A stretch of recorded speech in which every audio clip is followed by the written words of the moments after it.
8월 11일 강원일보 뉴스입니다. 올해 중학교 3학년 학생들이 치를 2021학년도 대학 수학능력시험은 절대평가 과목이 2개 이상 늘어나 최소 4개에서 최대 7개까지 확대됩니다.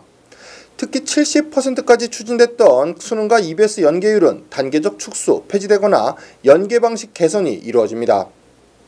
교육부는 10일 정부 세종청사에서 2021학년도 대학 수학능력시험 개편, 시안 2개안을 발표했습니다.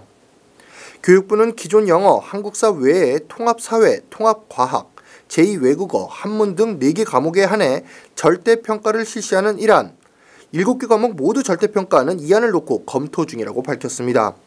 이에 따라 2020년에 시행되는 2021학년도 수능에서는 기존 한국사, 영어 외에 절대평가 과목이 2개 또는 5개가 더 늘어나게 됩니다. 1안이 채택되면 주요 과목 중 상대평가로 남는 국어, 수학의 변별력 비중이 더욱 커질 전망입니다.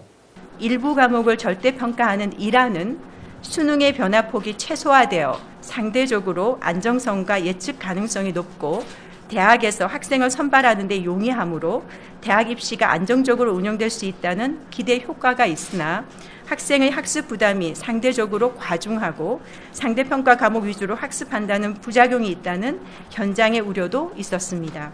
전 과목을 절대평가하는 2안은 수능 부담이 줄어들어 학생들이 희망과 진로에 맞는 다양한 학습을 할 수 있을 것으로 기대되나 수능 변별력이 줄어들고 학생부 성적과 같은 전형 요소가 강화될 경우 오히려 학생의 부담이 늘어날 수 있고 학생부 성적이 다소 미흡하거나 검정고시생과 같이 학생부가 없는 학생들은 대학 입학 기회가 축소될 것이라는 현장의 우려가 있었습니다. 제2외국어 과목의 경우 높은 등급을 받기 쉬운 것으로 알려진 아랍어 쏠림 현상을 막기 위해 절대평가로 전환됩니다. 절대평가 과목이 늘더라도 현행 9등급제는 그대로 유지될 것으로 보입니다. 그동안 사교육비 경감을 위해 70%에 달했던 수능과 EBS의 연계율이 폐지 또는 축소되거나 연계율은 유지하되 연계 방식이 개선됩니다. 출제 범위와 수준과 관련 교육부는 국어와 수학, 영어, 선택 1과목, 제2외국어 한문 등은 현재와 유사한 고1에서 3 수준에서 한국사와 통합사회, 통합과학은 고1 수준에서 출제하기로 했습니다. 과목별 출제 범위와 문항수, 배점, 시험시간 등은 내년 2월 말까지 확정 발표한다는 계획입니다.